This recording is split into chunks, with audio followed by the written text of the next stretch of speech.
What's up gamers, DreamcastGuy here, reviewing today Assassin's Creed Rogue Remastered.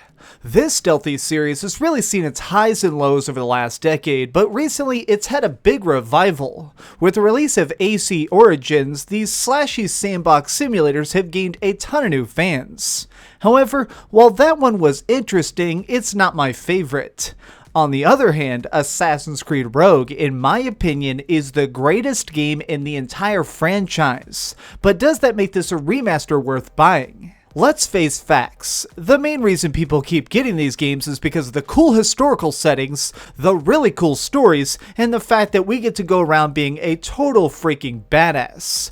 This game takes a lot of that stuff and really kind of turns it on its head. Because, well, for once we're actually getting to play as the bad guys, and I absolutely love it for that. Our hero Shane McCormick starts off as a young assassin in the Brotherhood, being trained by some of the most skilled people on the entire planet, but eventually he starts to notice that something's wrong. For people who are trying to protect all the citizens of the world, they sure get a lot of people killed, and personally, they slay a lot of people that supposedly are evil. After doing a mission that ends up costing the lives of thousands, he begins to question the Order, and they don't exactly like this. His brothers turn against him and he flees, and he ends up landing in the arms of the Templars. Yes, that's right.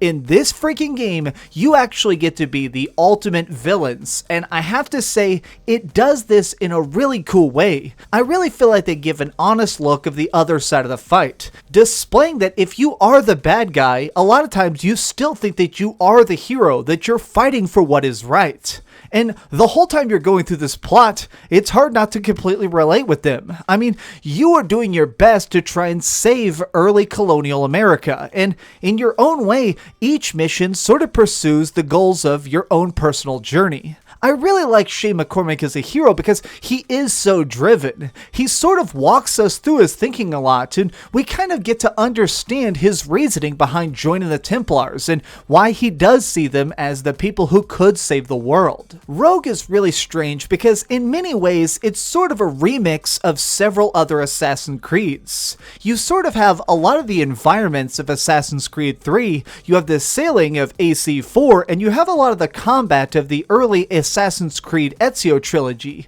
All of these elements are just taken almost completely from their predecessors, but refreshed and brought into a game, and it feels like they managed to do this well. It reassembles a lot of half-done ideas to become something that on its own actually feels very, very whole. Let's start by talking about the ground combat because that is one of the most important aspects of these games. When you are just out in the city walking around trying to single out a target, using your blades to take down somebody is a really delicate art. You're supposed to be the blade in the crowd, as they say, so how you eliminate people is all about how tight the controls can be.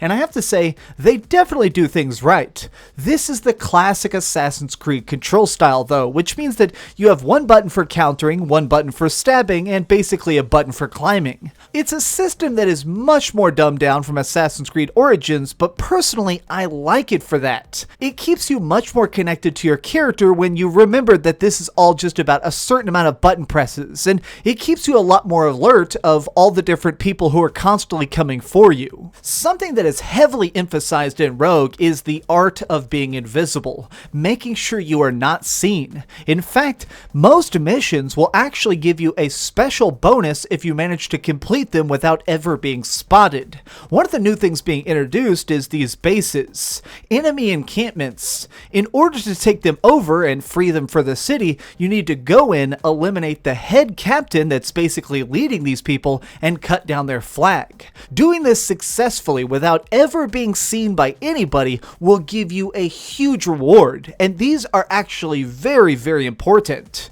When you start out, you're quite weak. While you were trained by some of the most deadly assassins on the planet, your gear is really subpar. You need money and you need supplies to upgrade yourself, and this is a game where money actually matters. Being able to buy a new sword and a new gun really makes your character a lot stronger. When I'm carrying out a task where I have to use a grenade launcher to destroy a bunch of poison facilities, it really helps if I've gotten the upgrades to carry more bullets. That way I'm not constantly running out of ammo. This goes even more so for the ship-to-ship combat. A huge chunk of this game is spent on the ocean, and for some reason everybody is out there looking for some trouble, including us. You can sink anybody you come across, and what's really cool is the ship-to-ship combat is really complex. It's got a lot of different moving pieces to it. Our ship starts out relatively weak but well armed. There's a lot of different ways to handle each of your encounters. If people are to the side of you, you can use your broadside cannons to try and demolish them. Ahead of you, you can use your explosive shots to try and hit them in their weak points, or you can do stuff like try and trick somebody into chasing you and dumping fire barrels into the water behind you to try and torch them. Demolishing other ships on the sea gives you lots of different important stuff. If you manage to weaken a ship and sneak up on it, you can actually have your pirates throw ropes on it, board them, and kill all the captains on the ship and actually recruit some of their soldiers, making your crew a lot bigger. You can also get a bunch of supplies to make it where you can construct new parts of your ship, upgrade your armor, or even make it where your cannons will fire further. Along with this, there's the added benefit of the fact that you get tons of cash for this. It is really important to try and always handle every situation as delicately as you can. An assassin is supposed to be the subtle art of killing, and really, even the ship-to-ship combat really emphasizes that. With all the good stuff about this game, there are some detriments. First and foremost, this is by far the shortest Assassin's Creed. You can complete the main plot in about 8 hours, and that's if you're taking your time.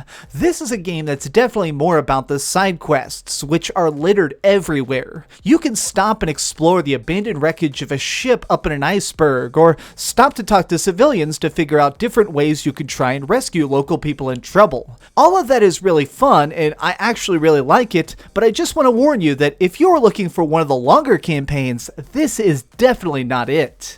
Another big downside is there are these new units that have been introduced only in Rogue, which are really freaking annoying. It's basically a way that they try and slow you down while you're trying to finish a quest. They're basically enemy assassins, and they pop out when you least expect it. You'll hear these soft little whispers, and suddenly people will be dropping off of roofs or jumping out of bushes trying to stab you and take off 90% of your health.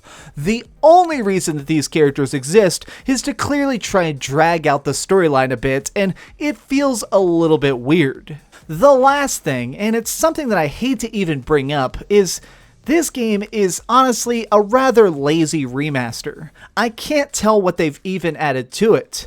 The graphics still basically look like an Xbox 360 or PS3 game, and while the resolution is higher, I can't see anything that makes this feel that much different. I wanted a little bit of additional content or something. Throw in some newly added DLC or something to make it where I feel rewarded for playing back through this. They clearly meant for this to be bought by people who had accidentally skipped over it. If you already own a copy of Assassin's Creed Rogue on a previous gen console, there is pretty much no reason to buy this one.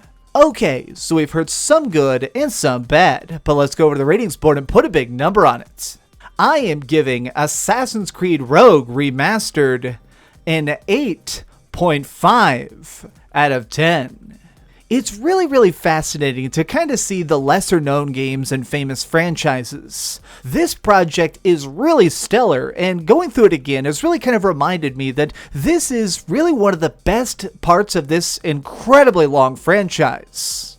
Thanks so much for watching, gamers. This has been DreamcastGuy with another review. If you enjoyed this video, please give it a like, share with your friends, and subscribe if you haven't already. But do me the biggest favor of all and keep dreaming. Now, if you excuse me, I gotta get back on my pirate ship and get more booty. Arr, arr, arr, arr, arr.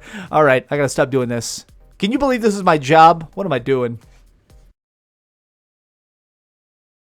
Oh, hey. I was just playing a little bit of Grand Theft Auto on my Darth Vader PSP. Are you curious what I'm going to come out with next? Well, if you click this button, you'll be subscribed to be the first to know. Also, if you click over here and here, you can see my latest review and my latest top 10.